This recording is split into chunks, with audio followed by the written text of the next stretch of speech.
Good morning, good morning, good morning. Welcome to Speak On It. I'm your boy, R.W. Coolins. Good morning, everybody. Welcome to the Speak On It show. Today, we're doing a special Barber Shop Talk. I got 3 guests, a potential for 4 coming in. So we're going to get into this and just chop it up and do some things. But let's get these formalities out the way real quick. R.W. Coolins over all social media platforms. Go there, follow, share, like, and share. Do what you do with the other shows you may watch and, get involved. Also, call in number 844-904-2665. That's 844-904-2665. No matter what the situation is, let your voice be heard. All we ask is say what you mean what you say. If you got a comment you want to make while we're having this discussion this morning, feel free to chime in. Feel free to chime in. I got a good morning already, I think, this morning. Brian Hoodie, good morning, bro. Appreciate you. So I threw a panel together. Well, I didn't throw them together, but they volunteered to come on this morning. So I'm going to bring them all in real quick so we can get this thing started. What's going on, fellas? What's happening? Morning. Good morning. Good morning, sir. Good morning. Appreciate y'all. I know it's early Saturday morning, but I appreciate y'all coming in, man. To do this. So I got my man Cheney back from Frederick, Maryland. What's going on, my brother? How you doing? Good morning, sir. All right. Mac, y'all seen him a couple weeks ago on here, the law enforcement officer, but we're going to leave that out the equation today because he's not a law enforcement when we're in the barbershop. He's just getting a haircut. They're getting a bigger trim. We ain't getting no hair. They ain't got no hair. But that's another conversation for another day. We got my man Battle. What's going on, man? How you doing, bro? I'm good. How you doing this morning?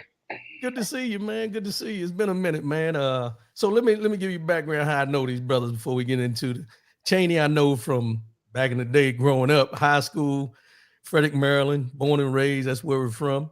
Mac, I met him through another friend, Reggie P. If I don't say his name, he's going to give me some smack. So Reggie P. introduced me to Mac through affiliation. And then my man Battle, we was in the Philippines together in the Air Force. So we played ball together and everything. Brother had a sweet jumper too. I'm just going to get it out, put it out there. Like when I was feeding him, that smooth stroke from down there in Alabama. So, so welcome everybody. I appreciate y'all coming in. So Barbershop Talk. No formal, nothing formal or anything like that. We just gonna chop it up about some things that's going on in the world today. And I got one that's really gonna make us do some conversation. All right. So let's start off with something that we seen this week. The Tennessee 3. Let's start off with Tennessee. The expulsion of 2 brothers because they chose to protest about guns in schools and everything like that. So the question I will start off with and how I want to get this conversation started is this. As much as they don't want to talk about race, let's talk about it. Let's talk about race. How much racism do you feel was involved in this decision to expel them from their positions in the House of Representatives? And any of y'all can start. Well, I'll say for me, I think it's 100%. Because when you listen to some of the gentlemen speak, and when they speak about some of the things that other members have done, like one member, he apologized because he was sexually assaulting kids, and he still has his seat. So there's other ones that he named that have done things way worse than what they did, and they're still around. And then you had 2 blacks and 1 white, and they didn't expel the white lady, but they expelled the 2 young brothers. And I think still in this world, in the United States, strong, smart, black men are to them they're intimidating, and they try to silence them as soon as they can.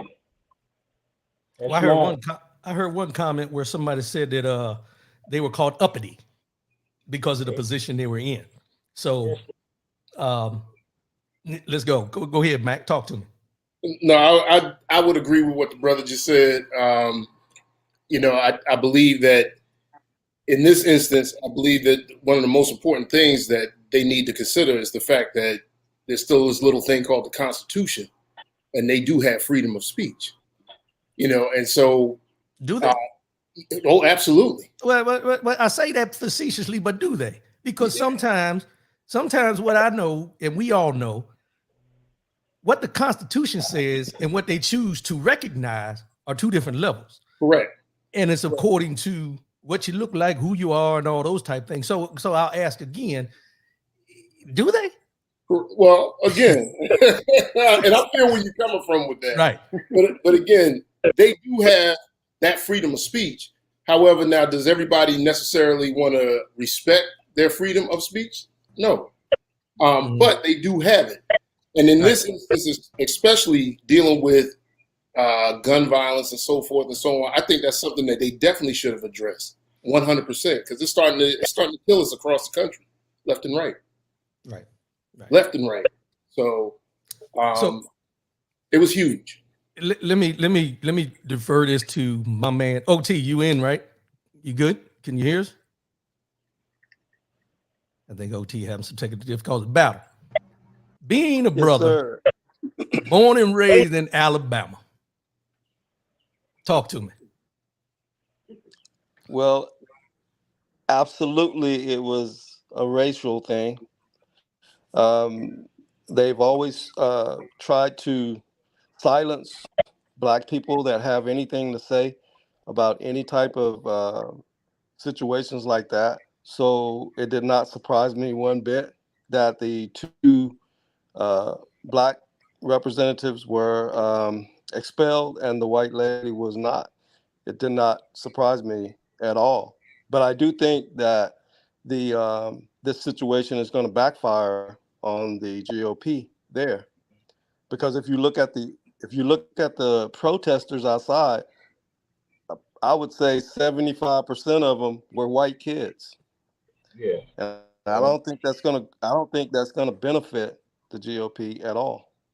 But and I get that, and I'm gonna push back on this one thing. They were white kids. The question is, are they of voting age? Because that's what's going to make the difference. You know what I mean? Because you're talking about a lot of kids that were, school age, and you had some that were probably of age to vote. But what's the demographics in that? What's the numbers in that? Because here's the thing we all know to be true. Money and power is what they push for. The threat of losing power is why they act the way they act in most of these cases. Now, I want everybody to know we're not talking about all white men. We're talking about this situation down in Tennessee. So I want nobody, don't at me with this. But the bottom line is the thing is, and I get the part about the children. And here's the other part, and I'll caveat with that. They're glossing over the fact of the reason they decided to bring this to the floor or do the protest had to do with the killings of 3 children and 3 other people, 6 people total in a school that we've seen over and over and over again. But nobody's addressing that from the expulsion. They're just addressing the fact of stay in your place, keep your mouth shut. You shouldn't be here anyway. Anybody want to add on to that? From one of the gentlemen, they spoke on, this is not the first time. He said this is a normal occurrence. Sometimes when they have 5 minutes to speak on serious issues, they'll talk for a minute and then somebody will cut them off and read something for the next 4 minutes and take up all the time. So this wasn't the first time that they aren't being heard, and it's becoming a normal occurrence. And those gentlemen just decided that this was the time to stand up. And that time they cut their mics. So they did what they thought was best. And They're there to serve their constituents. So when you got your constituents marching and they're asking you to do something, then you have to do something. Now, did they break the quorum? Yes, but we got to make the punishment fit the crime. And again, if you go back to a lot of the things that's happened, there's some other peoples that should be expelled if they're going to go by that standard. And you hit a good point, and I wanted to bring this up too. When they said that they didn't follow the quorum, right? They went against the quorum. They did something out of the ordinary on the floor. I want people to remember back when Barack Obama was president, and somebody yelled from the House, "You're a liar." That person was never expelled. That person was never expelled. He was talked to or whatever. You know, they talked bad about him. When Joe Biden does his speeches or when they do the State of the Union addresses, if you ever notice, and I want people to pay attention to this, the Republicans always have the most boisterous things during these State of the Unions when a Democrat is speaking. But when a Republican president is in office and he's speaking, whether he's lying or not, the Democrats stay calm. They just sit there and they respond after the fact. And I bring that up to say this. What we have to do is look at the bigger picture of a lot of this has to do with political affiliation as well as who they are and where power they're in. And I think that plays a part in it too. But somebody posted a question. Hold on, y'all. This goes off topic though. Why is there a red and white strip on small poles outside of every barbershop? Anybody got an answer to that? Because I have no clue. Google. I don't know. Google. That's the only thing I can think of, man. I guess so you can recognize it's a barbershop. We don't know. We'll find out that answer for you though. I'll tell you that. We'll look it up. Yeah, I'm looking at it myself. Yeah, please look that up, bro. Yeah. I don't want to seem like we uneducated on some things, but I didn't know what that red, white, and blue pole was. I've heard it before, but I don't know. I can't recall exactly. I can't. Yeah. So let's look at something else too with this. When we talk about decorum on the House floor that they're talking about, right? And they're saying that that's why they were expelled, because of what they did on the floor. So I'm gonna lead into something else when we talk about decorum. And this is transitioning from the Tennessee 3 to the NCAA women's basketball Final Four. Everyone's seen the feedback and the uplifting of Caitlin Clark from Iowa. Now let's get it straight. The girl can ball. She can play in that system.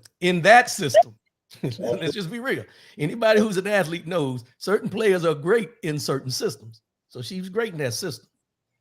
But if you notice, during this NCAA tournament, they uplifted her to a level that you haven't seen them lift anybody else in a long time, like it was, and I'll just use the words, the Great White Hope. You know what I mean? But when we talk about decorum, what she was doing this and talking smack to, when you're down 15 and talking smack to other players, it was amazing to me how it got reversed when they were losing in the finals. And then everybody went after Angel Reese. Mm-hmm. So are we seeing a trend in this, whether it's politics, sports, everyday life? What's going on? Battle, I'm gonna let you start this one. Okay. Well, I watched the game, and I believe that Caitlin Clark was taunting them when she did that little motion with her hand about "you can't see me" kind of thing. I also saw where one of the reporters from Iowa wrote that he didn't think she was doing anything wrong because she was looking at her own teammates. But I know she wouldn't be telling her own teammates that I can't see you. It had to be a taunt toward LSU. And I agree with everything that Angel Reese have said and done, even to the point of her talking to Jill Biden about not going to the White House, which Jill Biden was wrong when she said that Iowa should go to the White House too, which was ridiculous. The loser of the game never goes to the White House. So I think the whole thing about the race and all that of individual players and stuff comes into play, even in situations like this. This was a double standard and very hypocritical, in my opinion. Talk to me, Mac. No, I agree. I think that, she, even though she was doing it towards her own teammates, at the end of the day, she's part of that team, and she knows the rules and regulations of the whole ball play. So you know how that can be perceived. So sometimes you got to think, when you're part of a team, sometimes you got to think more than just about yourself. You need to think about what's best for the team. Me doing this, is that necessarily going to be best for us to progress and win this game and so forth and move on? No. So sometimes you got to put the team before yourself and say, hey, I'm part of the team. I'm going to put the team before myself and move on with it. I'm not going to worry about shooting up these gestures. So talk to me, Cheney. Well, I think the bottom line, we've all competed. And when you're out on that court or out on that field, things get said, things get done that average fans can't see. Those little elbows, those little whispers that they say, very disrespectful things. So some of it, we don't know what was going on. Because when I see Angel at the end, she made an effort to make sure that she taunted her. And then you look at some of the clips from some of her other games when she just waved off the South Carolina player, the way that's her game.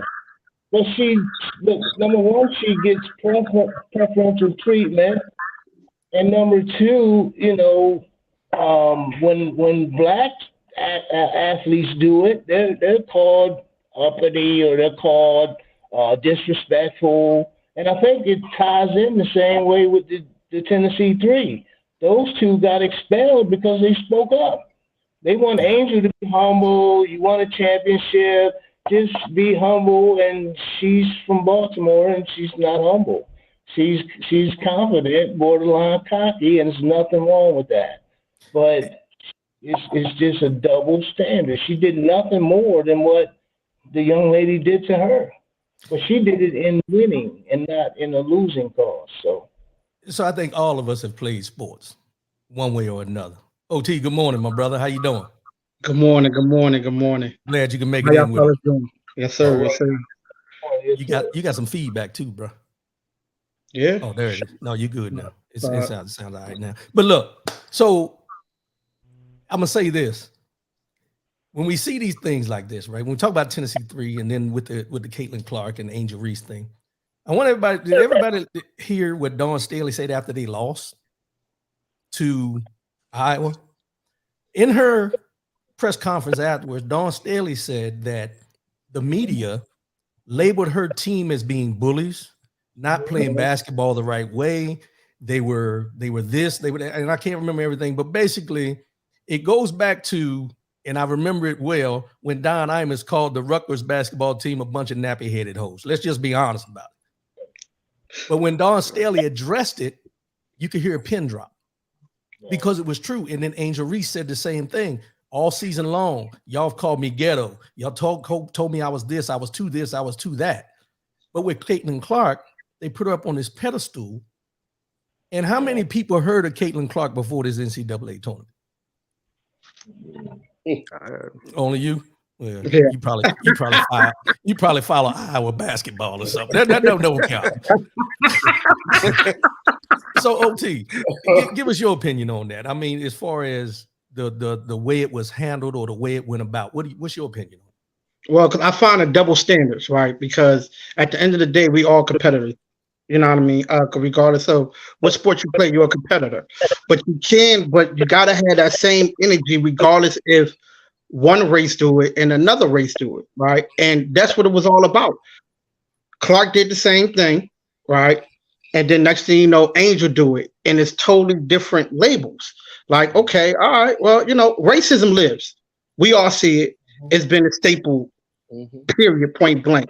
People just need to start waking up. Like Don Silly said, and I'm going to like say a couple of things. Like keep that same energy when it's one of my players, basically, right? Because it's always going to be a double standard. You can look at everything that happens in this world is always a double standard. You know what I mean? As far as, prison reform is a double standard. Everything is double standard, but it's racism. Full blown racism. Well, let me ask this. This is for the panel. Because we say racism very often. Let's just be real. And this is not to try to minimize what we see and what we understand.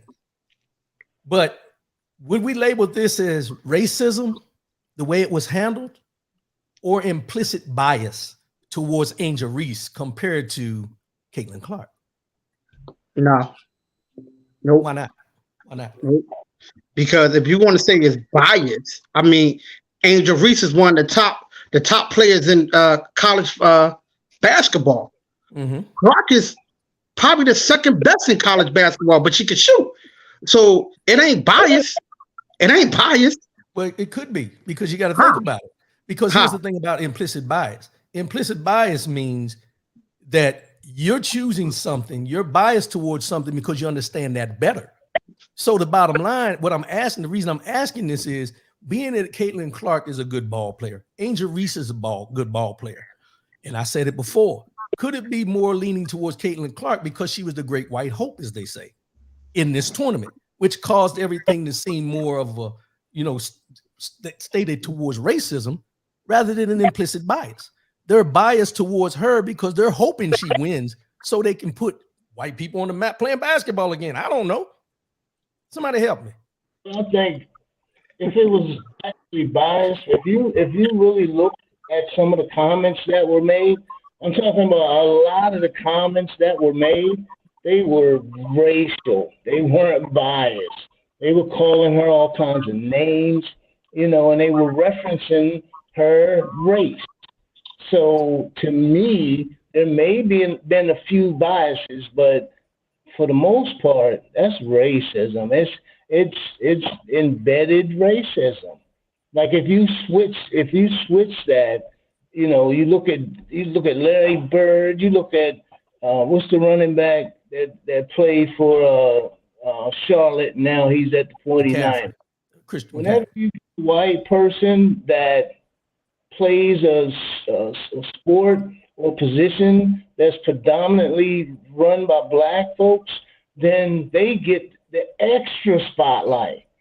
Eminem. I mean, we can go down a line. They get attention. The reason I ask if it's implicit bias is because it's not the players that are doing it. It's the media and us from the outside looking in. So that's why I asked, is there an implicit bias that we want this person to win by any means necessary? No matter what is said, it comes off as being racist when it's just a certain bias. Now, I'm not trying to defend the racism. Right. Don't get me wrong. I don't want anybody out here to at me, but I'm just asking the question because what we had to do is make sure that we're identifying and recognizing these things for what they are, not what we perceive them to be, if that makes sense. You know what I'm saying? And I didn't mean to cut you off, John, but I just wanted to put that in there. Yeah, I believe it was definitely racism because bring your camera down, dog. We can't see you. Oh, you can't see me. I'm sorry. I believe that it was definitely racism because if Caitlin Clark was black and Angel Reese, we know is black, I don't think there would even be a country. It wouldn't even be a discussion right now.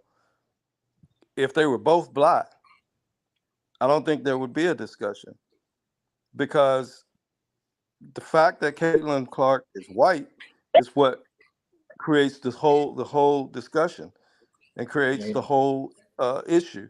So that's why I believe it definitely has to do with racism. Okay, talk to me, Matt. I mean, I agree with some of John was just saying, but again, which I've said this a million times, the media is the worst thing out there. I don't care what anybody says. They're always going to put a spin on it to draw up controversy or negativity because it draws ratings. So whenever I can go ahead and spill this up into a big story, I can keep that fire going for however many weeks so we have something to keep reporting on. They're going to constantly do it. We as people, we feed into that, and we automatically, I've seen it time and time again, we automatically go based on what we see. These news reporters saying, actually occurred as opposed to actually reviewing the whole incident in itself and drawing our own conclusion from the facts. We let the media be judge and jury every day of the week, and we need to cut that out. Right. And a quick point. Go ahead. One thing we got to look at is when Dawn Staley spoke, you got to remember these were writers. These were national writers that she was not supposed to hear those conversations. Mm-hmm. So these were people having conversations and she didn't expose, I'm sure, everything that they were saying because they thought they were in a safe place. And the reason they weren't was because Dawn has friends in the media as well, and some of those people came back and told her what was said. So we don't even know what was said, but I can guarantee you it wasn't very nice. Well, OT, you had something to say? I'm sorry. Yeah, so I mean, which is true. The media do spends a lot of things for ratings, right? And we're sitting up here and we're actually having a conversation about two good female ball players, right? Because Clark is good. She's been good since her sophomore year, right? And Angel been good since Merlin, even though she had her little difficulties, but she's been good since Merlin, right? And one of the things that actually disappointed me was watching this game for women's basketball has developed into honestly, for me, being a basketball fan, I never watched women's basketball the way I watched it this year. Shame on you. Hey, listen, you can say what you want to say, Shame on you. But I'm going to tell you, I have watched it this year from start to finish. I never watched it from start to finish. I always watch it during the Final Four and stuff like that. But this year, it has been phenomenal. I've seen some great players. I've seen incidents that happened with the Memphis girl punched the other girl. What I called the girl, she flopped, to be honest with you, because she really didn't hit her. But I ain't going to get on that. But the media do bring a swing to everything, right? And for me, it probably was about 5 people that probably said something, and then social media took over, right? Because that social media is the new media. Let's just go ahead and make the point be known. Social media is the new media, right? But here's the other part of that, and I get that part about the media and everything. But here's the other part of that. Angel Reese wasn't hearing this through the media. She was hearing it through the people she was playing against, the coaches, and the writers when they're interviewing her after games. And social media. It's this and social media. And social media, but social media picks it up off of wherever else, and people on social media just want to say what they want to say because there's no repercussions to it. Let's just be real. Mm-hmm. I could be a keyboard bandit all day long. but I say that because when we talk about women basketball, we're gonna get into another conversation. But when we talk about this tournament per se, I want you to think back when Diana Taurasi was playing, Sue Bird was playing, all these other women that came through the rank, Rebecca Lobo, all these other white women that came through. You never had, as much as the talk back or whatever, the clap backs or whatever was going on, it never grew to this level. The last time we heard about this was, as I mentioned, with the Rutgers basketball team. It wasn't on the court. It was Don Imus media that actually called them nappy-headed hoes. I don't keep saying that, but we got to be real about it. Yeah. So when we talk about this, and I'll throw this out there, when we talk about the racism at that level, do you think it gravitates down or it starts at the level of the players? Does it start at the level of the players? Or do we just blame it on the media, the coaches, the fans? Where does it start? Do you think it's not on the floor at all? Anybody? Yeah, I think it's some on the floor. I remember when I was in high school my senior year, my coach called me in and said, we're going to a game in Boonesboro, and you might hear some things, but you're going to be safe. But he had to give me that talk. So, and I've heard that on the court. I've heard that word. So yeah, some of the guys are, and they'll give it to you too. So it happens. It happens. Matt, go ahead. Yeah, no, I agree with him. I mean, when you're speaking about racism, I mean, let's keep it real. Whether it's the eyewitness news, whether it's social media, whether it's a club or what have you, it has to be taught first. Kids, when we're born into this world, they don't know that I should not like this person because of their color or their culture. It's taught. So then as they grow up, they project that out into the world, and that's where you get all of this racism coming from. So when whatever jobs we may take on in our individual lives, we put that racism, we insert that racism that we were taught into those prospective jobs.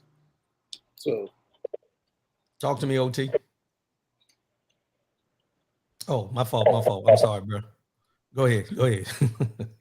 I definitely agree with him 100%. I mean, as kids, especially little kids, they not taught for no racism at all. If you see a young kid and you see another one, all they want is hug. All they do is want to love one another. Right? So once again, everything's been taught. But again, what is actually teaching our kids today? Social media. Social media puts out things. Social media is one of the biggest things out here. Mm-hmm. And that's why I always say to my daughter and kids that I meet, like, listen, I love y'all to death, but the reason why y'all got all these social issues, because y'all not social. Mm-hmm. The reason why you can't sit up here and have a decent conversation with me, because you want me to act like I'm Apple phone. How I'm supposed to respond to you. The reason why you got all these mental issues that you having, talk about I can't be around all these social people. There we go, because you're clouded up in a phone that you think is supposed to be social. And once you get out of that, guess what? You'll be the biggest, baddest person out here in the world. But you got to let that phone go, and you got to explore what the world has to offer. That's why these kids is going through a lot of stuff, man. I'm telling you, man. That's why these kids don't know the difference between a body language when someone tells them, hey, look, dude, listen, don't play with me, right? And then they sit up there and laugh like, oh, no, he still want to play. No, bro. The man said don't play with him, don't play with him. Yeah, but the thing is that the social media is not the racism-driven platform. This has always been around. Yes, but social media is actually enhancing it even more. Right. No, I get that, but even more. But what I want you to think about is this: when we talk about social media and we're talking about the kids aren't the ones that were calling Angel Reese this, that, or another. How do you know that? Know of. Wait, listen, let me finish. That we know of. But this is what I'm saying. Racism, as Max said, is a trickle-down effect. It starts here. It's what you're taught at home. It's what you're taught on your everyday interactions and what you're being shown. Battle. I'm gonna ask you this question, man. From Alabama, growing up, born and raised. Now I keep saying that, but it makes a point. Born and raised in Alabama. And then we have to look at the fact where Caitlin Clark is playing for Iowa. Anybody on here that knows where Iowa is, there ain't a whole lot of us there. If they are, they're all in Des Moines. Let's just be real. Or Waterloo. There's a place called Waterloo. I've been through there. I was shocked to see as many people as I've seen, but that's another conversation for another day. But in Alabama, growing up, you've witnessed it firsthand, per se, through your generations, grandmother, grandparents, everybody. When you see things like this, can you recognize from the beginning racism, bias, or anything like that? And is it something that is a slap in the face when you see it, per se? Well, yeah, for me growing up, yeah, I used to see it all the time. And so when I see it now, I guess I'm just more disappointed in the fact that I thought things would have changed by now. But they still haven't, because when I see it now, I'm like, I'm just really disappointed because we experienced it so much growing up. We couldn't. There were days you walk down the street and somebody in a car of people full of guys or young men that you don't even know pull up to you and just call you the N word just because you're walking down the street. Um, those kinds of things happened almost every day in my childhood growing up. And so when I see these types of things come up all the time now, even with the Tennessee three, those types of things, they disappoint me, but they also make me angry. So I I just deal with them the best that I can, to be honest with you. Yeah. We got a comment. Reggie P. Rowe, what's up, my brother? Remember, there was an incident in the NFL when I think Mason Rudolph for the Steelers and Garrett from the Browns. Garrett attacked Mason because he was called the N-word. So yes, racism is there. Yeah, and it happens in pockets. It happens in certain situations. But the thing is, like in this case with Garrett and Mason Rudolph, they tried to subvert the fact of the N-word was used towards Garrett, and that's why he swung the helmet, if everybody recalls. And everybody called Garrett a thug and all these other things, but they never concentrated on the fact of what made him act out of character. Yeah. You know what I'm saying? And that's one of the things I think when we are talking about racism, we get labeled because we act on what is being done to us. And it's more of like you see in the NBA, the NFL, it's not what was done to you, it's how you react to it. They always get the second person that throws the punch or the push or anything like that. So when we react to the things that are done towards us, when racism is involved, we get labeled a certain way. That's just, and not saying it's right, it just happens. Reggie P. Rowe, growing up in Louisiana, it was an everyday occurrence. I've seen the sheets and the crosses burning. Well, we can say that in Frederick, Maryland too, huh, John Chaney? Yes, sir. Yes, sir. Rocky Ridge, Middletown. I mean, let's be real. They used to have KKK marches down the middle of Market Street in Frederick, Maryland, on the main street when we were growing up. Yes, sir. Yeah. So you being from New Jersey and now in Florida, Mac, what do you see as a difference as far as I see that little smirk come up on the side of your face? Talk to me, bro. I mean, and I don't want to stick on this too long, but it's something I think we all need to address. I'm gonna say this. This is one of the biggest differences I know from being from up north and coming to live in the South. When you talk about racism or acts of racism, up north they were sneakier about it, if you will. I'll smile in your face, but yet I'm sticking that knife in your back as soon as you turn your back. Whereas down south, I may not like it, but I gotta respect the fact they're open with it, and so that tells me to stay away from you. Because you're not trying to be sneaky about it. You let me know, hey, listen, I don't like you for whatever reason. I don't like you because of the color of your skin or your culture or whatever, which I'm fine with that. That's cool. You know what? Me and you don't have to like each other. But I respect the fact that you let me know this up front as opposed to smiling in my face, shaking my hand, saying, hey, I'm here for you. I hate what happened to your people and this, that, and the other. And meanwhile, as soon as I walk out of the room, you're one of the first ones to call me the N-word or what have you. So that's one of the biggest differences I know. They don't hide it down here in the South. Something you just said jumped out at me, and I want everybody to chime in on this. Have we become so conditioned to the fact that racism is not going away that we take the lesser of the two evils? Either you do it behind my back, but I would rather you do it to my face.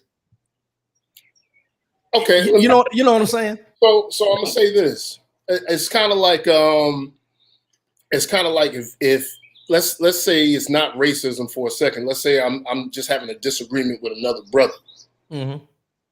I would prefer for that brother to let me know and put all his cards on the table up front, as opposed to going behind my back talking trash. Be a man about it, in other words.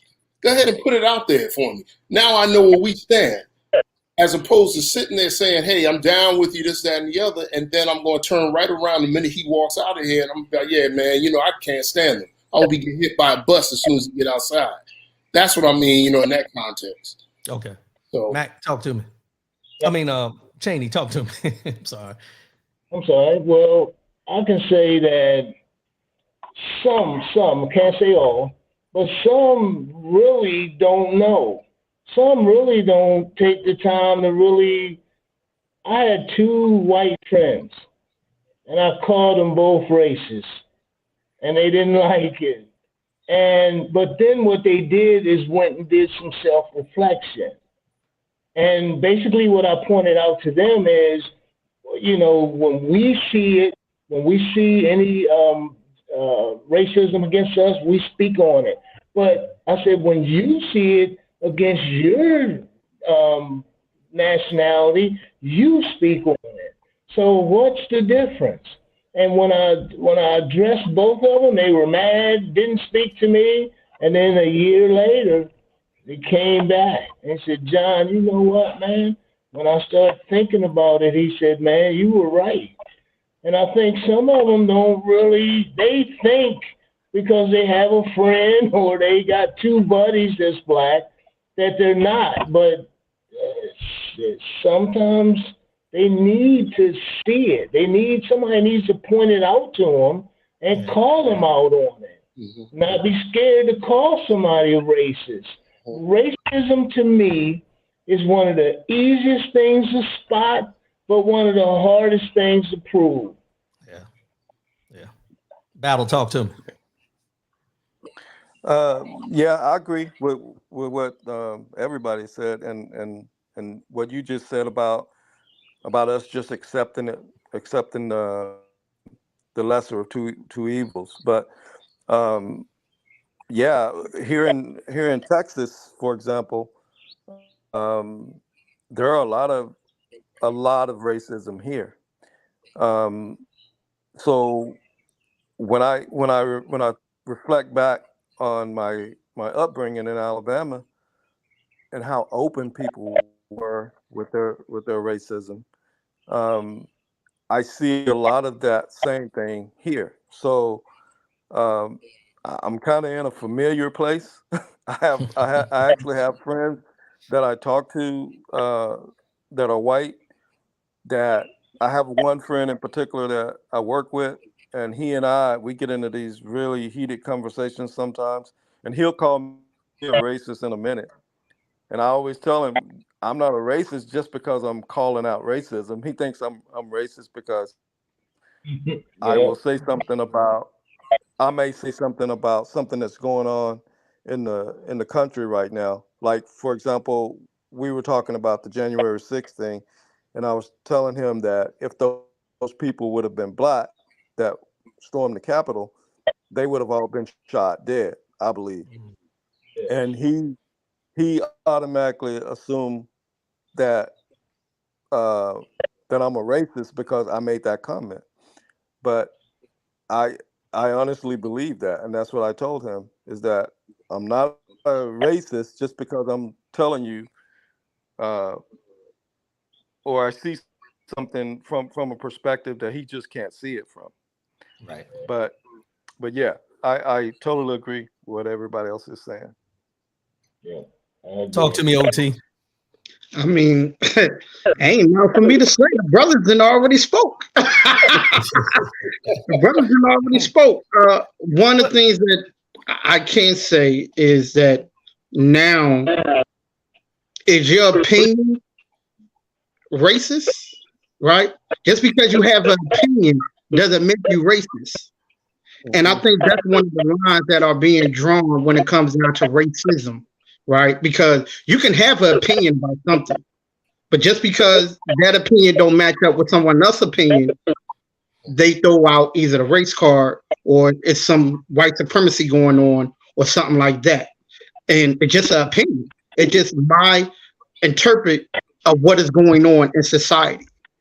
Right. And I think a lot of times, and I'm gonna say this, I think a lot of times people takes that as you being racist, or people takes that as you're not knowing something because it's just what you witnessed. Just like my man said that he came from Jersey to Florida, right? I experienced the same thing. I went from Philly to Alabama, right? And I'm like, dude, they are more open down there than anything, right? And I was in Millbrook, Alabama. Okay, so it's very, very, very out there. And, for me, seeing the stuff, and I agree with my man, like, yo, like they more upfront. But then I took it as, am I just numb to the situation now? Right? Like, are we numb to certain situations that we see out in the world that is racist, that we could call racism, right? Because a lot of times we are numb to it, right? We are. We're like, oh, there it is. That's what it is. Okay, we'll deal with it later, right? But but the fella spoke. I mean, I agree with everything that everybody said, man. It's the truth. It's so the truth. I'm a transition. We're gonna transition, and it goes along with the same line.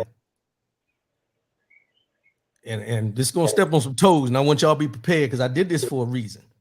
So we talked about the Tennessee Three and what racism was based on, the decision on what they did to expel them. We talked about Caitlin Clark and Angel Reese as far as the media and how they labeled Angel Reese compared to Caitlin Clark and everything like this. But I'm gonna ask this question here: Do we as Black men do enough to protect Black women? Do we as Black men do enough to protect Black women? And I say that because in 1964, Malcolm X did a speech. And in his speech, he said the most disrespected person in America is the Black woman. The most unprotected person in America is the Black woman. The most neglected person in America is the Black woman. And I asked that question because we're a panel of men. We got mothers, grandmothers, aunts, sisters, cousins, anything you can think of in your family line, grandchildren coming along, kids coming along. Do we do enough to protect the Angel Reeses, to protect the Dawn Staleys, to protect your mother, my mother, our sisters? Do we do enough as Black men to protect them when this stuff happens? And I ask this question because of this. I want you to think about something that we're all probably guilty of. And I don't want to put no label on you, but we probably all been here before, where we criticize our Black women for the weaves. We criticize them because of the eyelashes. We criticize them in rap music as far as calling the hoes and the B word and all these different things. But then when this situation happened with Caitlin Clark and Angel Reese, we all jumped to her defense. To a certain extent, are we being hypocritical when we do this? Just a question. Y'all chime in. Help me out. Absolutely. I'd say. Go ahead, Matt. Yeah. No, I'd say absolutely. I believe that brothers are being hypocritical in the example that you just gave. I would say 100% is hypocritical. First, we as Black men need to learn to respect our Black women in order to properly protect them. And going back to what you just said about the videos with, videos and so forth, social media, as we just talked about, where it's accepted to refer to women as hoes and bitches and so forth and so on. We need to get out of that habit. Really, we need to get out of that habit, take more pride in our Black women and say, hey, listen, you are my queen. I'm not going to put my hands on you. I'm not going to degrade you. That way, when you do have an issue and I jump in, I'm not looked upon as just being a fair weather friend, if you will, and I'm just coming to your aid now because all of a sudden I know this is going to be a major issue. So I'm just coming to your aid now. No, I've always been there in your corner, and I'm going to continue to be in your corner. Talk to me, Cheney. Something that made me sick this week was, Monique did her special. And, Chris Rock said something. He said, the reason I didn't respond to Will, because my mother told me we don't supposed to fight in front of them. And my point is, if you didn't like her special, then okay, keep it to yourself. But then why do you have to go on all these social media platforms to blast her and degrade her? If you didn't like it, fine. Just you didn't like it. If you notice, and I have to say this, but in other races, no matter what, they will not bash their own in front of others. You know, if they really didn't like it, they could there's other ways to express it. And I think that's what we do. Angel, there was some of us coming after Angel, you know, initially, some of us. And every time something happens, sometimes we're the first ones to go after them. And so, no, we don't protect our women the way we're supposed to. And I mean, that starts at home and then goes to the larger picture. But yes, we do have to support them. Now, we don't have to support mess. If she had a bad show, she had a bad show, but that don't mean throw her out, cancel her. I mean, she's still our sister. So I say we don't do enough all the way around the board. I mean, even coming to supporting some of our local women who are entrepreneurs. You know, so yeah, I think we need to do, and I'm saying myself included, we need to do a better job because if you're taking care of your own, then you need to expand that to help others. Well, before we go to one of the others, I'm gonna add on to that, and I want to ask you this question, John. So when you talk about Monique and her special, a lot of people bashed her about her special. I haven't seen it yet. I plan to watch it, but do you think some of that feedback was due to the fact of how she attacked so many people before she got this special? Sometimes we gotta be accountable for our actions that lead to other reactions too. Because, and I'm not saying it's right, but it's a normal process of human nature. Is she went after Tyler Perry, Oprah Winfrey, Lee Daniels, anybody that said anything about her, or when she started speaking out against them, and now people are going back against her. So I get it, but we got to be prepared to accept the things that we did, because to this day, I haven't heard her apologize to any of them for what she did, other than Lee Daniels. They had a conversation, but the vitriol she was throwing out there. I mean, I understand that, but I also know that some of them acknowledge their part in it. Like they weren't totally blameless. Like some of the stuff she was saying was true. And then yes, maybe she should have handled that differently. I agree. I can agree with that. Sometimes, and that's all I'm saying. Yeah, that's all I'm saying. That way, but then do we do tit for tat? Do we now say, you know, she did it now on her way onto the platform, so now we should support her. Right. So that's my opinion. I mean, yeah, but here's the thing too, though. Here's the thing, and I get the part where you say, yeah, you know, it was the tit for tat, and now she did her thing, they did their thing, we should support her. But it goes back to what you said. Should we be supporting nonsense too? Because here's where we gotta, I think we gotta look at too, is when people put themselves out there and show you who they are, believe them the first time. And her problem now is to recover from whatever she did. People are going to feel freely to talk about her and treat her, no matter how good the special was. You're going to have some people that are going to be biased, have that implicit bias because they're either fans of Oprah, they're fans of Tyler Perry, they're fans of Lee Daniels. So it's one of those trickle down effects. But I'll go back again. Do we do enough to protect Black women? Because if you remember when she first came out talking this, everybody and I think it was her delivery more than anything. Wasn't nobody on her side to a certain extent. You know what I'm saying? So I get and everything you said, I totally agree with, but I'm just trying to use that caveat of what do we do to ourselves sometimes to put us in that position where it comes to that. OT, talk to me. Well, do we do a lot for our Black? No, right? And I might ruffle a couple of feathers here, but it just for the old saying: if it don't affect me, why should I worry about it? Right?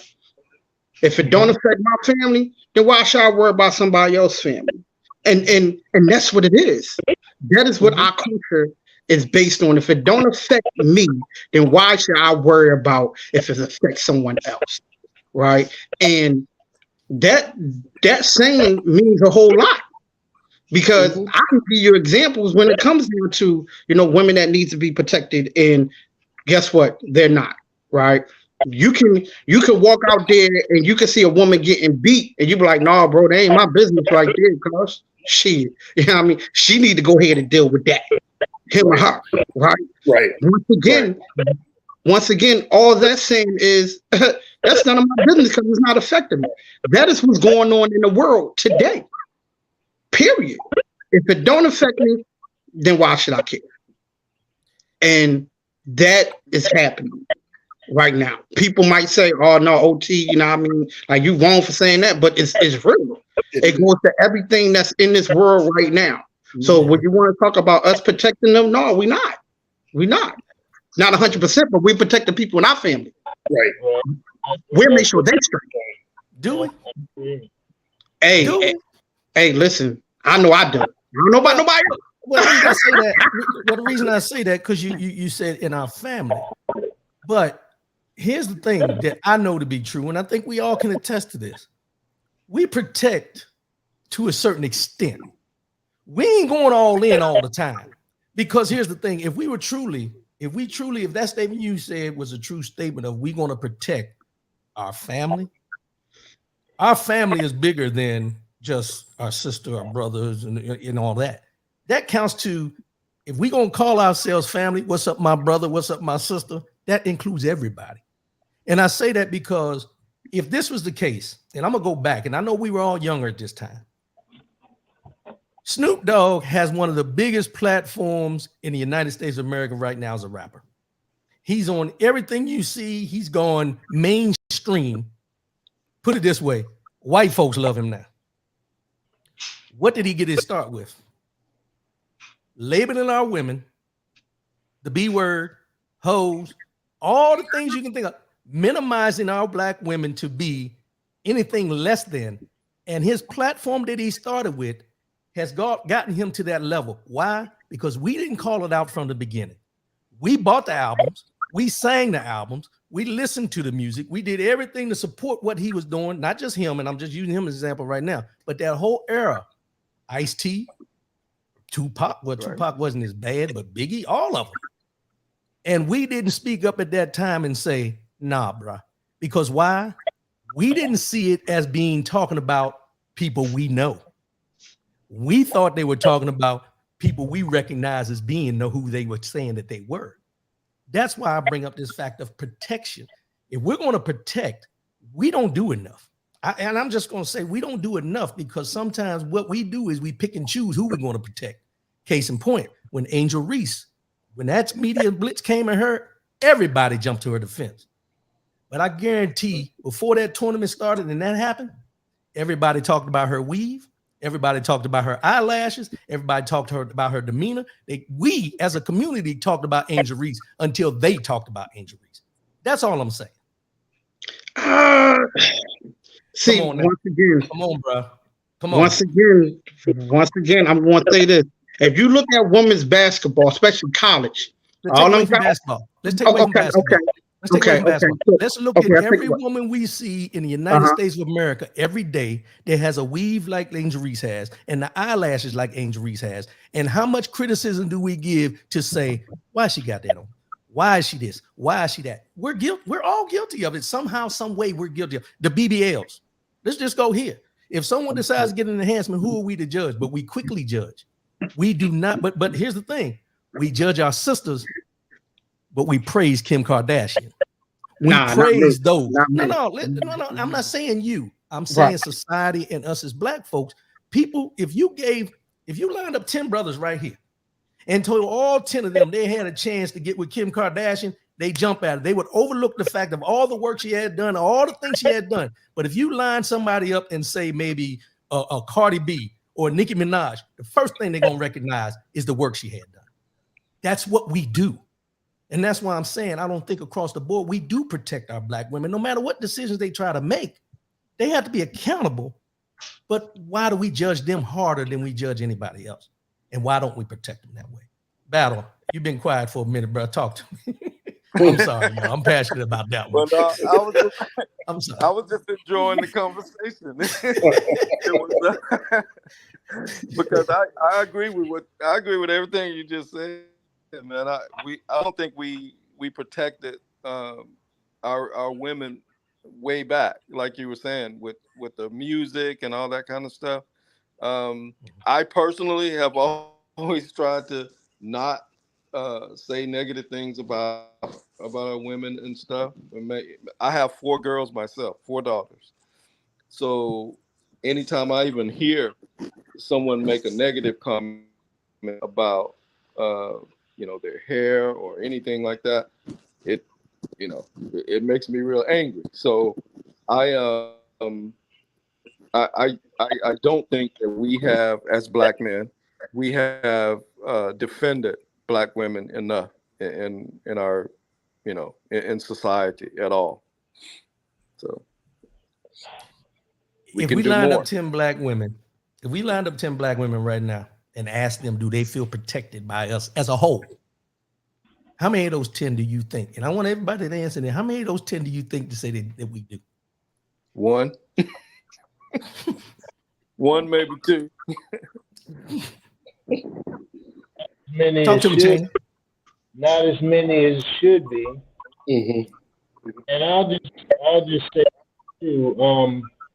We also gotta look at our families too. Like for instance, my first cousin James from Florida, he grew up with his mother and his father there, and I just watched that dynamic, and the sons turned out well. They're both good husbands, good fathers, and we gotta set that example so that we can bring these young brothers up so that they're able to, have respect for our black women, number one, and number two, set the example. I think somebody said it earlier. We got to be those examples for them because there's no book that teaches us how to do these things. A lot of times we learn from either our families or we learn from the streets. So I just think that, we got to continue to be the role models and then, help any of the young guys that we can to make sure that if they don't have that family dynamic, that maybe we can help somebody along the way. Because it's definitely, I'm 56 and I'm still learning. Right. Still learning. So, just say Mac, we keep them young. Mac, you got the little smirk on your face, man. What you thinking about? No, Talk to I me. agree. I do. I agree. And going back to what OT was saying earlier, we have a habit of if it doesn't directly affect us, with the example that was given, like out in public, if you're out in public, a grocery store, wherever, mall, you see another brother laying hands on a woman, you're like, well, hey, that's not my problem, and you keep it moving. And my thing is, we don't take enough accountability to be able to say, hey, listen, hey, let me go on over here and stop this before he either seriously hurts her or kills her or what have you. And then in that same context, going back again, whether you come from a 2-parent home or 1-parent home, it's all on how you were brought up. For most of my life, my mom was the only one in the picture. But I was always raised to respect women, period. I'm not going to go out there and lay hands on them. I'm not going to go out there and belittle them. I was always raised to respect them, period. So we get away from that. We're not pushing enough of that into our young brothers out there nowadays. Going back to the social media thing again, I think that plays a big role in it too, because they watch these videos and so forth where these women call those sort of derogatory names or what have you. So it's accepted in our young, brothers, and it shouldn't be, really. It really shouldn't be. So, the great philosopher OT, talk to us. Talk to us, oh great one. No, I jokingly say that, bro, but I want people to know me and OT we go like this all the time. So I don't want people to think I'm just jumping. This is a conversation we have all the time, man. Go ahead, OT, talk to us. I mean, it's a true fact. Do we protect them? Like I said, no, we don't. And if you line up 10 women, it depends on what 10 women you line up. Now, are you lining up 10 women? But should it? Yes, it does. Yes, it does. And I want to tell you the reason why. Okay, because you can line up 10 women with 10 different personalities in 10 different situations. you might get 9 out of 10 that says, yeah, they protect us. And then you might get a situation where it only be 2 of them. So it all depends on the situations. Just like if you can line up 10 black men and say, hey, are you protecting these black women as you should? You never know. It depends on the situation of where they came from or how they do things. Period, point blank. Now, and that's how I go by it, right?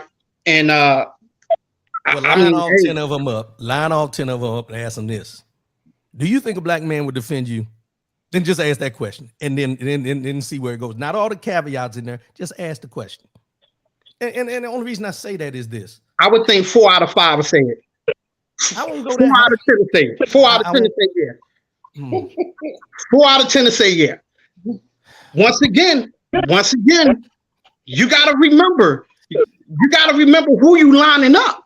Yeah, he ready for you in the chair. Go sit down in the chair, get your hair cut. Man. He gonna line you up. Line them up, bro. Line them up.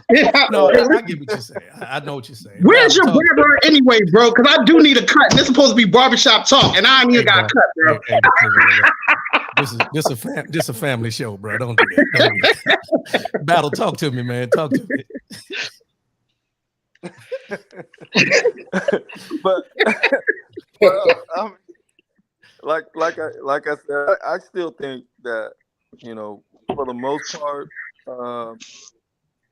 black men are protective of the women, and you know, I just kind of go by my own situation, I guess, and that's because I was raised that way. Raised with a mom, 5 sisters, or 6 sisters.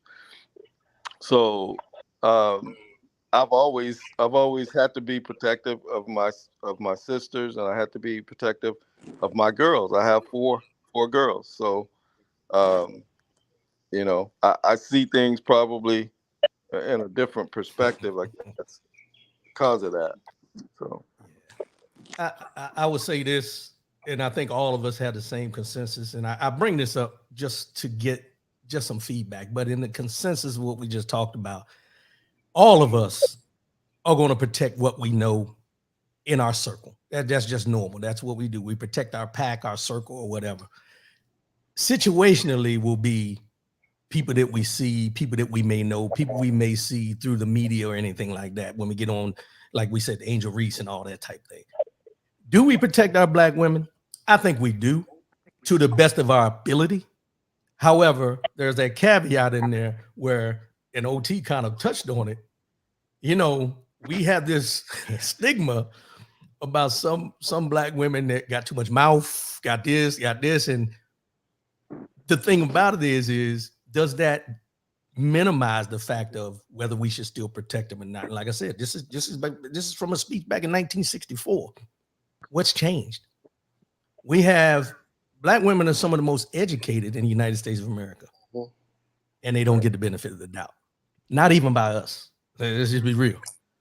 Black women are a big part of who made us who we are today. But we don't see it in those other than those that created us. You know, sometimes we'll look at the black women of the day and think that they're not on the level of our mother or aunts and all that kind of stuff because of that community comes into play. And I only ask that question, like I said, because when I seen the thing that happened with Caitlin Clark and Angel Reese, and I seen the thing that happened with the Tennessee 3, notice how they protected that white woman. Notice how they protected that white woman compared to them 2 brothers. And then I built off of that because the visuals are there. And the question would be, would we do the same thing for one of our sisters in that situation? Right, wrong, and different. And John, you mentioned, Chaney, you mentioned about Monique. And I said, and I pushed back on that a little bit, because would we defend her in spite of knowing that she's wrong in a situation? Not this specific situation, but will we defend her the same way if she was wrong about what she did? Do we overlook that, or do we still defend her because she's a sister? It goes with the OT was saying. It depends on the situation. Let me say this real what I try to tell people too is, like, say for instance, you're not in a position where you want to defend her. But do you have to attack her? I get that. Like, for instance, if you didn't like the show, fine. But do you have to then get on social media and bash her and then go tell 10 people who may possibly watch the show that it was trash?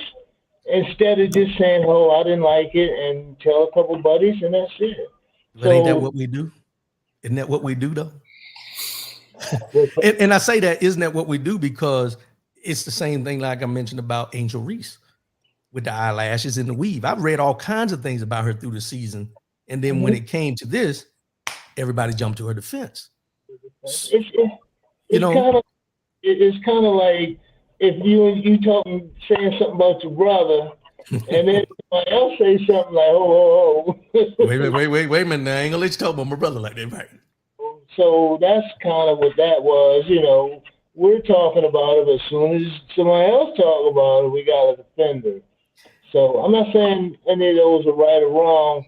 I'm just saying that for us, sometimes, even like say a black movie, and you don't like it, okay, fine. But you don't have to go and just bang the horn and say, hey, man, it sucks, it's terrible. You can just not like it, not say anything. But I think it goes back to somebody said, I think it might have been OT that said it. Correct me if I'm wrong, OT, but everybody's got an opinion though. Yep. And the thing is, with everybody having an opinion, if I didn't like it, I should be able to say I don't like it. Now, how you receive what I say differentiates between the fact of me not liking it and you thinking I'm just bashing. Mm-hmm. You know what I'm saying? So that comes into play too. And I'm not trying to say that it's right or wrong. I'm just looking at the big scope of it because, it's just like if I'll give a prime example. I hate to bring this up. Like when we seen back in the day, we all had partners or whatever that were slinging rock or singing stuff on the corner. We knew they was wrong. We knew they were doing it. But at the same time, what did we do about it? Then the second thing is when they get arrested or go to do some time because of it, yeah, he shouldn't have been out there doing it anyway. It's a different mindset that shifts. Like the mother that says, my baby ain't never did nothing wrong. But then when he in jail for murder, now we got a different situation, So I don't know, man. I don't know. It's a choice.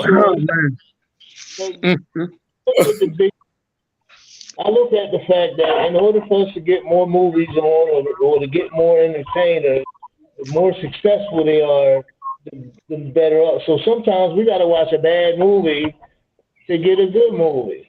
So that's just me. I don't expect everybody to be like that. And yes, if you don't like something, that's your prerogative to bash it all you want.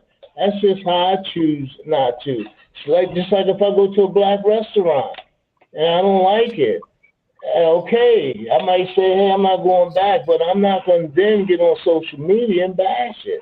And that's just me. Like I said, I don't expect everybody to be like that. And yes, you have your own opinion, and yes, you can express it. You have a right to express it. Well, I'm gonna add this in, and then we're gonna end up wrapping it up. But I'm gonna do this right here. So what you said with opinion and everything like that, right? I seen you got your Colorado Buffalo hat on and everything. See you, Bus, and everybody's high on Dion and everything up there in Colorado, right? Go Bus. If they don't come out with at least 500 record, at least a 500 record, going from a 111 to 500, how many people are going to think and say that Dion's not worthy of that position? Oh, you already know. Well, and the spotlight is on. Right. The spotlight is on. And I asked that because how many people, honestly, have ever been a Colorado Buffaloes fan? How many people were Jackson State fans until Dion went to these locations? So we gravitate to a person more than a situation. Mac, why you smile? I agree. Talk to me, bro. Talk to me. No, I agree. I'm just, overall with the entire with the whole subject in general, and I also like to say this about our people in general. we feel a sense of entitlement, if you will. Prime example: if you can be on a job and have a black person in charge, you'll challenge that black person's authority. Watch out now. As opposed to if it was a white person in charge, you wouldn't be so quick to challenge their authority because you know what they're going to do. You know the consequences behind it. But you'll challenge that black person who's in that same seat, that same position, who's earned it. If they tell you, "Hey, I need you to do A, B, and C," you're gonna be like, "Well, oh man, he think he too big for everybody or whatever." That's his or her job. And we forget that because we feel a sense of entitlement. Like you should look past all of that because I'm black. You better stop preaching this morning. You better stop preaching. You better stop. But that's a conversation for another show. And we're gonna have this again. And if y'all want to come back again, battle over that laughing, battle supervisor. I'm sorry, man. No, because I'll tell you this, and I just I deal with it often, right, through my career, even to this day, right. And what you said is funny because I don't recall doing that, but I recall it being done to me many, no matter where I've been, no matter what I've done. And the thing about it, this is the bad thing about it. In battle, I want you to chime in a minute, but the bad thing about it is, when I'm in the positions I've been in, and I don't know if I should say this out loud, but the other employees, other than the ones that look like me, fall in line and jump. Exactly. I say jump, they say hi hi. Exactly. Now, I'm not saying that's every one of them, right? But it happens. So we're gonna have to have a conversation about it. Battle, talk to me. I know you had some experiences with this as well. That's why you're over there laughing. Talk to me. Of course, man. In management, you see it all the time. Mm-hmm. I see it all the time. It's like if they look like me, they think I don't supposed to tell them what to do. Mm-hmm. I'm supposed to. You're supposed to overlook things. Right. And then if I do tell them, then I'm a sellout, or I'm some other kind of name that I can't say. Uncle Tom, anything along those lines. That's right. So I deal with it. I deal with it all the time. Still deal with it. So, go ahead, OT. Talk to me. Boy, they ain't lying. I tell you, they ain't lying about that, boy. Because that's the dynamic of how we think. Correct. Right. And that goes all the way back to the slavery days. Right. Master, white guy. So you better make sure that you do what Master say. Right. You know what I mean? And I deal with that now, but I always say, keep that same energy that you had with me when I bring him over here. Because I want you to have the same energy. And boy, do that energy diminish real fast. Talk to me, Cheney. Talk to me.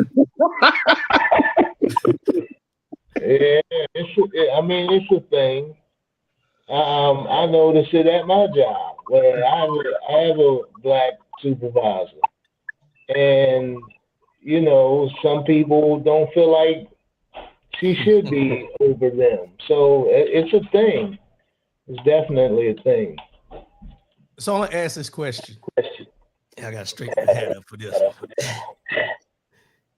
All five of us have experienced the same thing when it comes to what we're talking about right now. All five, in a different capacity, but it's the same story. OT, you mentioned something, and I want to push back on it a little bit, but I want to add this to it. You mentioned that it's part of what we dealt with through slavery, master this, master that, or whatever. But here's the thing. Do we attest it to that? Or do we attest it to the employees that we're talking about that look like us? Buckle your seatbelt now. The ones that look like us feel that we should give them a certain leeway because they've seen the white supervisors give the white guys and the white women certain leeway. But what happens is, and y'all can help me out here, I know from my standpoint, The reason I manage the way I manage is because I manage with integrity. I'm not going to treat you any differently because you look like me if you're not doing your job. And vice versa with anybody else that don't look like me. So does our integrity that we come in the job with, knowing that we have to be above board with any position we're in of authority, impact the fact of what we do and what we can't do for those that look like us and expect us to treat them differently? I just throw it out there. If you're Hold a black gentleman in leadership, number one, you get looked at different. Yep. You have white people in those positions. They can hire their friends. They can treat their friends better. They can give them the best hours. But us, when they look at us as being leaders, they're going to scrutinize everything we do. So therefore, we cannot do some of the same things that they can do. We can't treat our buddies better because it's going to be recognized. It's going to be noticed. So that's my observation. And you know, to add on to what he just said, treating our friends and so forth better than how we treat everybody else if we're in a position of management. The funny thing is, again, it's a sense of entitlement. I'll say that again. A lot of times we feel as though we're entitled to it just because of the skin color. If you are a black manager, and I'm a black worker, I'm entitled to that just because we're the same skin color. So it doesn't matter. I'm showing up to work every day, 20 minutes late. It doesn't matter that I'm not producing as much as others, whether they be black, white, brown, or what have you. The only thing that matters is we're the same skin color. So you should cut me some slack. And that's what we fall short at every single time. That's what we fall short at. I get it. We need to be doing it 10 times better than everybody else. But at the same time, to make me look better and to make my boss look better, I need to make sure I'm doing everything by the book. That way I'm not giving them any fuel or any ammunition to use against me to say, hey, well, he hasn't done this, this, and this. But this other person has done this, this, and this, no matter what their skin color is. So it comes to self-preservation, really.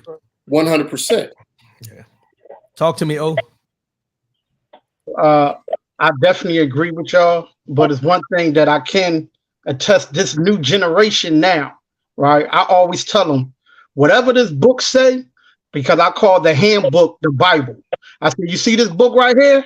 I go strictly by the book. Yes. No ifs, ands, or buts about it. I'm not one of these supervisors to tell you, hey, listen, you're doing just throwing out a number. You're supposed to do like a 110 cases per hour.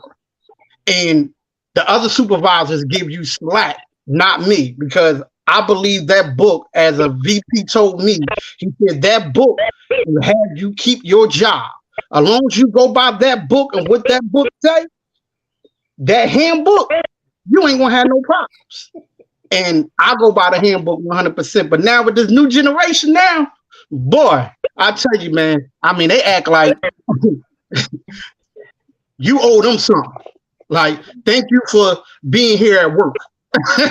But they don't understand the dynamic of the pressure that we go through. Yes, we got to go through the pressure of trying to be black to still make you think that we cool, right, and still go through the stress level of, hey, you know what I mean? You still ain't good enough to be in this position. And like I tell them, I'm dealing with 2 stressful situations.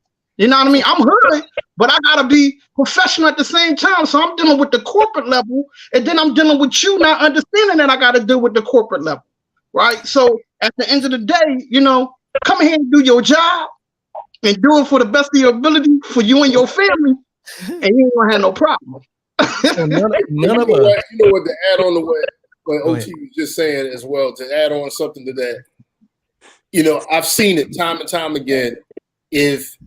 If you take that same employee with a white manager or a black manager, they're not going to buck the system on if that white manager tells them to do the same exact job, they're going to do what they were told to do. But for some reason, they think they can buck the system, so to speak, when the black manager tells them, because they feel like, well, you shouldn't even be in that position or what have you. But the point is, I'm here and I'm giving you the same exact instructions that that white manager gave you. Do your job.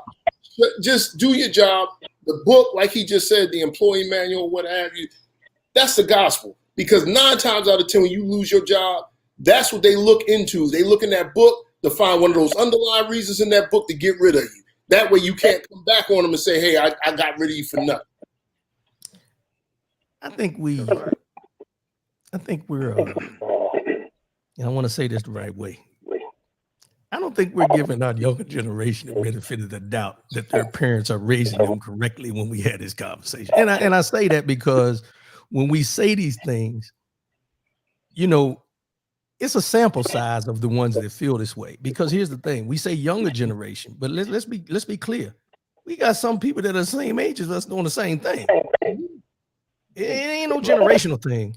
This is across the board thing. And when we talk about the accountability factor, we always, when we get in position of authority, we worry about accountability against us, but we don't see it from others. And I think when we hold our people to the feet to the fire for what they're doing, what they're not doing, what they're supposed to be doing, we get labeled. But my thing is this: out of all the labels you've ever had, do you recognize of any of them? You keep doing what you're supposed to do, right? I don't know, man. That's a tough one. It's a tough one only because when you've been in those situations, how do you deal with it? And I'm gonna switch this to battle. You've been a manager, just like I've been a manager.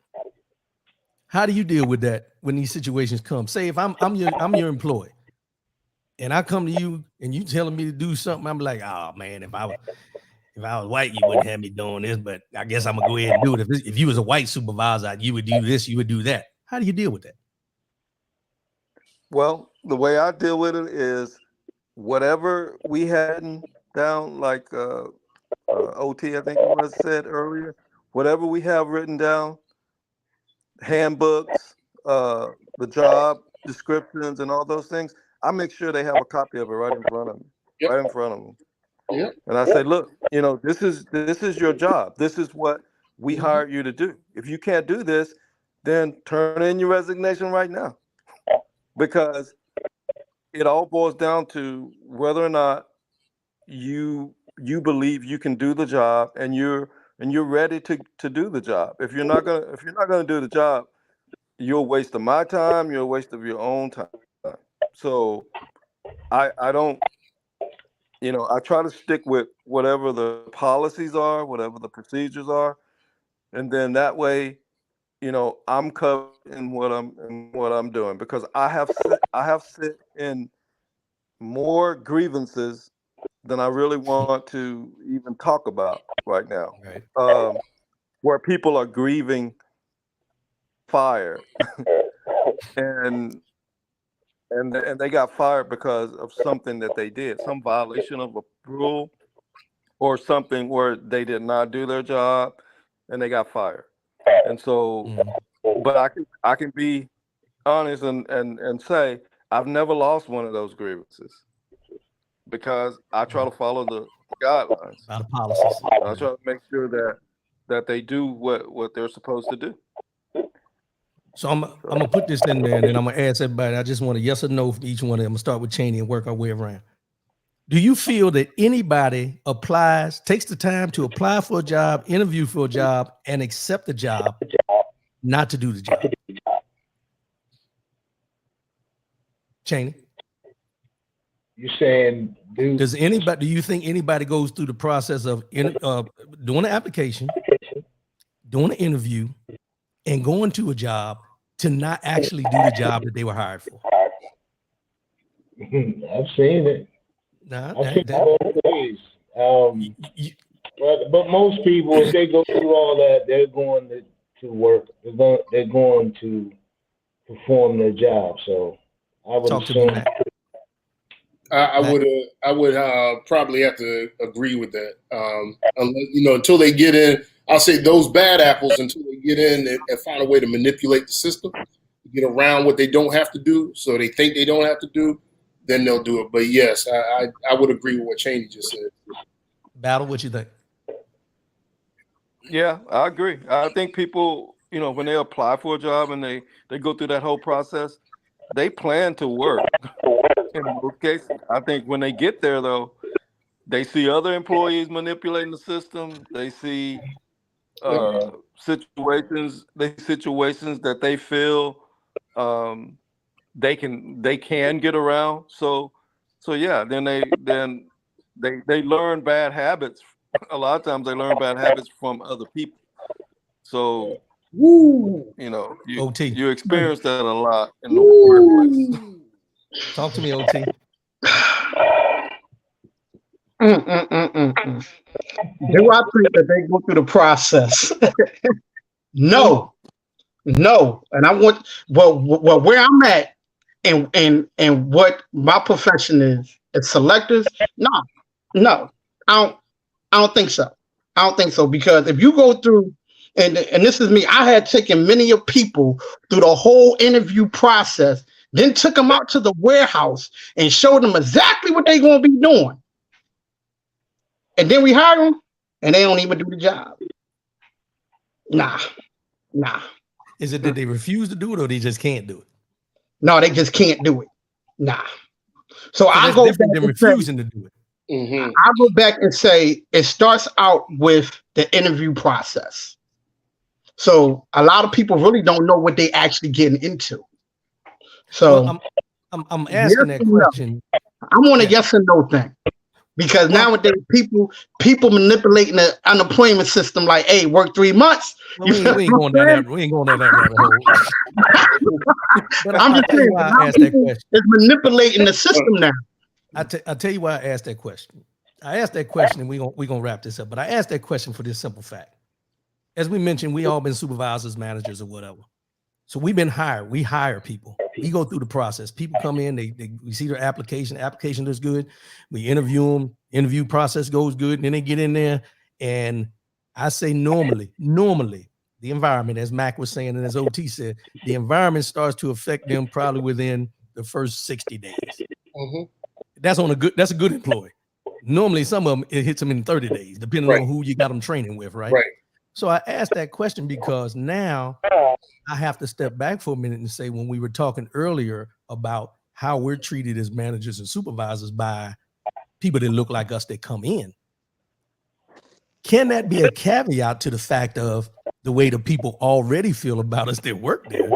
And it bleeds into those people who came in, who showed you the utmost respect when you was going through the process. But once they get in there, they can do whatever they want because now they're in. Some people wait till the end of the probation period to act a fool. That's true. Some don't care about the probation period. So I asked that question initially only because, and I'm a caveat on this, when we talked about protecting our Black women,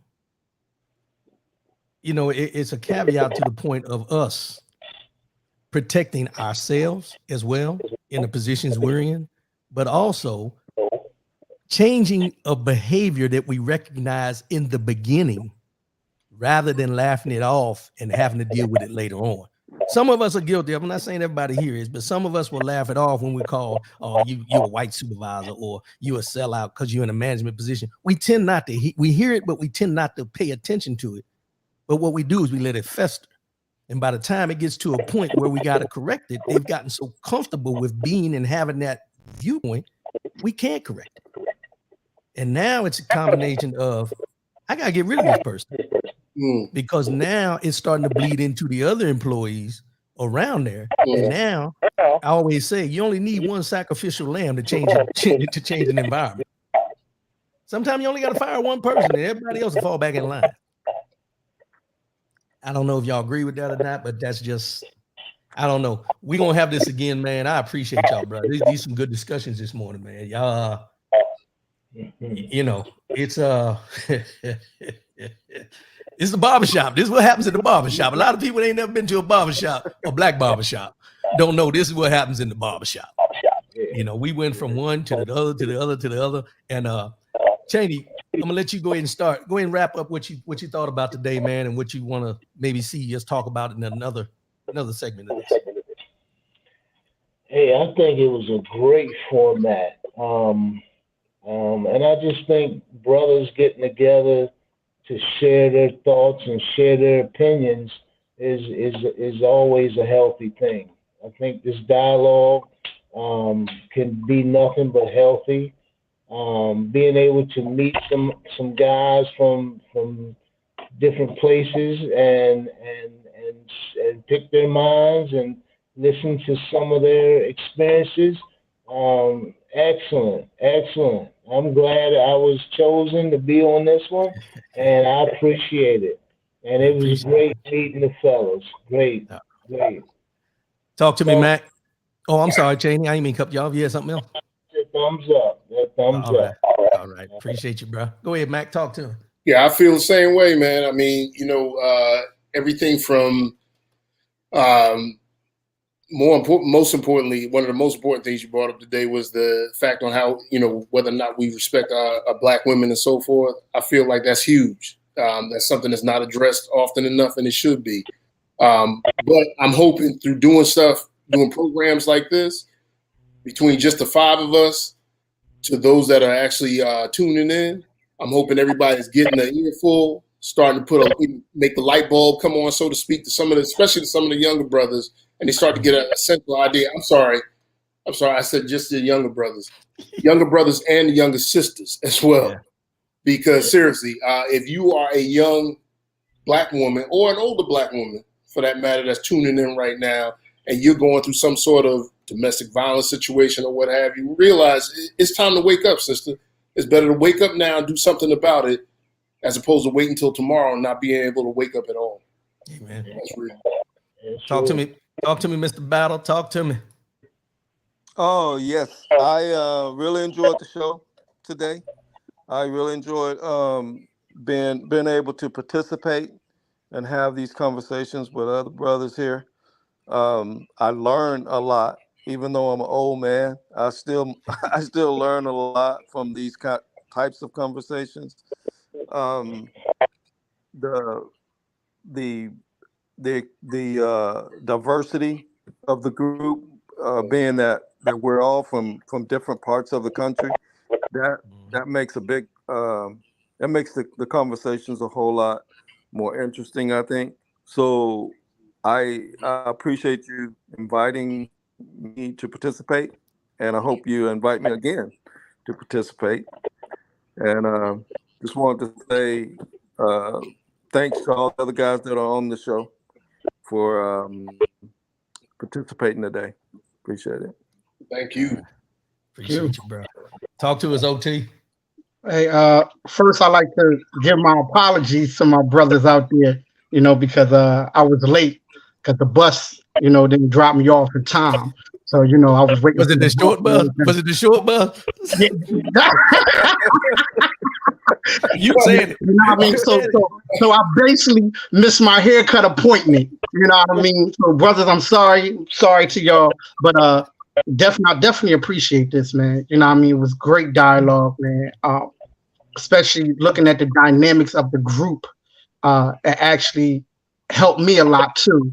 Knowing that, we got people in Vegas, Florida, what I mean, from Alabama, went to Texas and everything else, man. It shows the growth of how brothers move.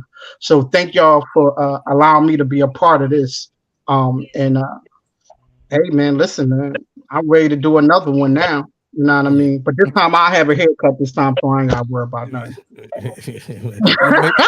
just make sure you ride the long bus next time. Then you be all right.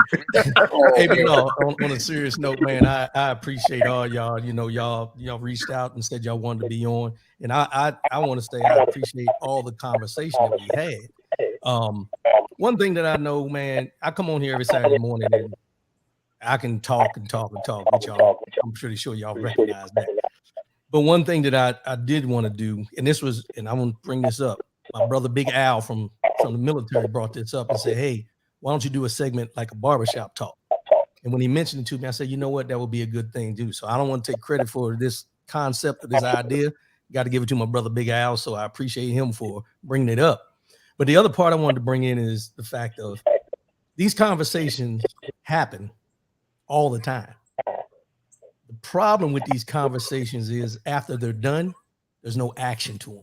Correct. And I think that's what I want to make sure that we springboard and start making action from these conversations, because a lot of times we'll talk a good talk.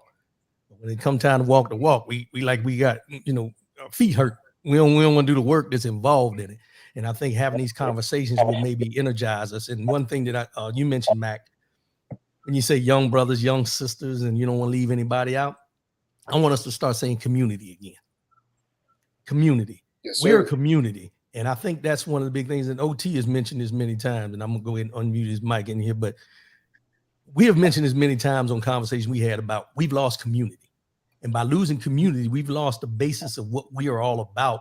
Because when it came time to correct somebody when we were younger, it didn't matter whether it was my mother, Yes. my father, my sister, whoever was in that community corrected me. And guess what I did? I fell in line. Yes. That's what I want us to start having, these conversations that'll impact us becoming a community again, and having that mindset where we don't have that fear of correcting somebody, or if we see somebody, like y'all mentioned, getting beat up or somebody laying hands on a young lady, that we corrected at the time. Now, mind you, we got to be smart about this, because now people walk around with weapons and all these type of things that don't have our best interests at hand. However, we can do the things that we can do within the safety guidelines of protecting ourselves and still make an impact as a community. So I just wanted to put that out there, man. And, hey, man, I appreciate y'all. And hopefully we can get some more people added in next time to get some more perspective of everything. But these are your 4 victims right here, y'all, that came on today. We got Mr. John Chaney. We got Phil McCurdy, James Battle, and Ali Tanzamore, a.k.a. OT, from the OT radio show. And we're going to keep doing this, man. I appreciate y'all. Thank you. And John, something we talked about the other day. Go ahead, John. Just one real quick thing. I think one of the things we also need to do is, a lot of our young kids run away from politics. And even the adults say, I ain't getting involved with politics. Well, they're still holding those meetings, whether we're there or not. So we need to start making sure that our young kids are educated into political science, so that they know what's going on. Because as you can see what's going on in Tennessee, these kids got to get involved. So I think some of them aren't getting involved because they don't know.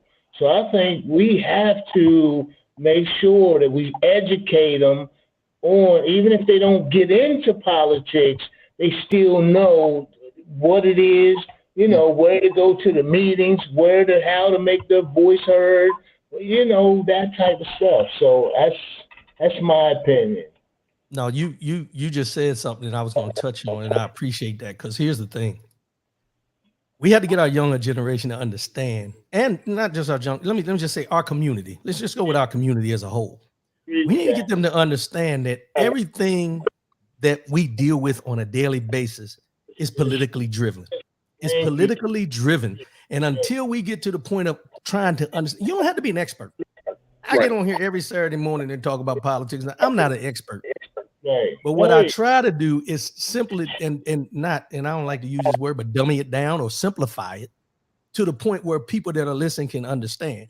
And what I do is I try to read to get an understanding of what it is. Not just one source, but as many sources as I can, to make sure that I'm pulling out everything that they're saying that is the same, to put that information out. Because what happens is this: when we tend to look past the politics, and I'll give you a prime example, John, and you mentioned it.